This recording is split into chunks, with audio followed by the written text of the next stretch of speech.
Good morning সবাইকে। আজকে আমি বানাবো মটরশুঁটির কচুরি। তো আমি মটরশুঁটিগুলো ভালো করে ছিলে নিয়েছি আর ধুয়েও নিয়েছি। এখন আমি প্রেসার কুকারে এটাকে একটা সিটি দিয়ে নামিয়ে নেব। তো এখানে আমি একটু জল আর একটু লবণ দিয়ে বসিয়ে দিব। খুব একটা সিটি দিতে লাগে না, একটা সিটি দিলেই হয়, কারণ বেশি গলে গেলে এটা বানাতে অসুবিধা হয়ে যায়। এর জন্য একটা সিটি দিয়েই আমি নামিয়ে নিব। আর এদিকে আমি 2 কাপ ময়দা আর 1 কাপ আটা নিয়ে নিলাম পুরির জন্য। তো এখানে একটু চিনি আর একটু লবণ নিয়ে মেখে নিব। তারপরে ময়মের জন্য একটু তেল দিয়ে দিব। তো এখন আমি সবগুলো মিশ্রণ ভালো করে মিশিয়ে নিব। তারপরে আমি একটু একটু কুসুম কুসুম গরম জল দিয়ে ডোটা বানিয়ে নিব। তো কুসুম কুসুম গরম জল দিলে হয় কি, পুরিটা একদম সফট হয়। আর এই ডোটা আমি খুব একটা নরমও রাখবো না, খুব একটা শক্তও রাখবো না, কারণ খুব শক্ত হয়ে গেলে আমি যে মটরশুঁটির পুরটা দিব ওটা বেরিয়ে আসবে। আর এদিকে আমার মটরশুঁটিগুলোও হয়ে গেছে সিদ্ধ।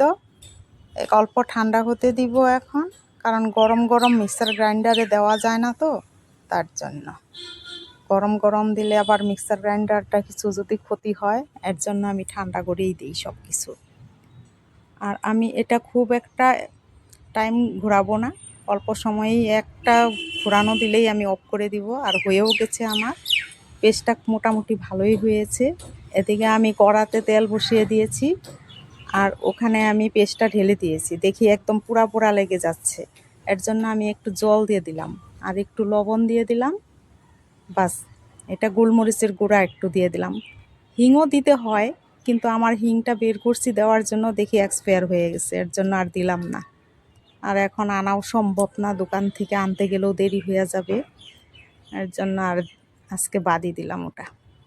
তা আমি এরকম একটু একটু লো স্টিমে ভালো করে শুকিয়ে নিব। এদিকে ডিম বয়েল করে দিছি, কারণ সকালবেলা ব্রেকফাস্টে একটা ডিম তো লাগেই। তো এদিকে আমি আটাটাও ভালো করে মেখে নিব। অল্প সময় রেখে দিয়েছিলাম, ভালো মতো সেট হয়ে গেছে। এখন আমি ভালো করে আবার মেখে নিলাম আর একটা একটা করে লেচি কেটে নিলাম। তো এখন আমি একটা একটা করে বেলে নিব।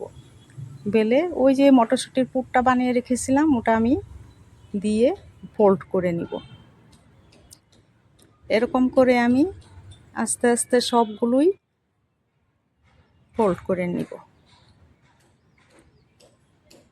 তো বানাতে যেরকম অল্প ঝামেলা আছে, খেতে কিন্তু দারুণ লাগে। বানাতে তো সব জিনিসই অল্প ঝামেলা হয়, কোন জিনিস আবার ঝামেলা ছাড়া? ভালো খেতে গেলে তো অল্প কষ্ট করতেই হয়। এদিকে আমার তেলটা গরম হয়ে গেছে, লো স্টিমে আমি পুরিটা দিয়ে দিলাম। এখন আমার এটা লো স্টিমেই ভাজতে লাগবে, কারণ বেশি গ্যাস বাড়িয়ে দিলে আবার ভিতরটা কাঁচা থেকে যাব আর উপরটা পুড়ে যাব। এর জন্য আমি এটা আস্তে আস্তেই ইপিট উপিট করে ভেজে নিব। তো আমার দেখো কি সুন্দর ফুলে যাচ্ছে না, দেখতে কিন্তু সুন্দর হয়। তারপর আমার ওটা উঠিয়ে নিলাম, আরও একটা দিয়ে দিলাম। তো এটাও আমি আস্তে আস্তে করে ভেজে নিব। সবাই খাওয়ার জন্য হুলস্থুল লাগিয়ে দিছে। এখন আমি ভাবলাম যে একটা একটা করে বেলে ভাজার থেকে সবগুলো একসাথে বেলেই নিই, এর জন্য সবগুলো একসাথে বেলে নিচ্ছি। এদিকে খাওয়ার জন্য সবাই হুলস্থুলও লাগিয়ে দিছে। এই তো আমার সবগুলো বেলা হয়ে গেছে, ভাজাও হয়ে গেছে। এখন আমি সবাইকে দিয়ে দিব। খেতে কিন্তু দারুণ হয়েছিল।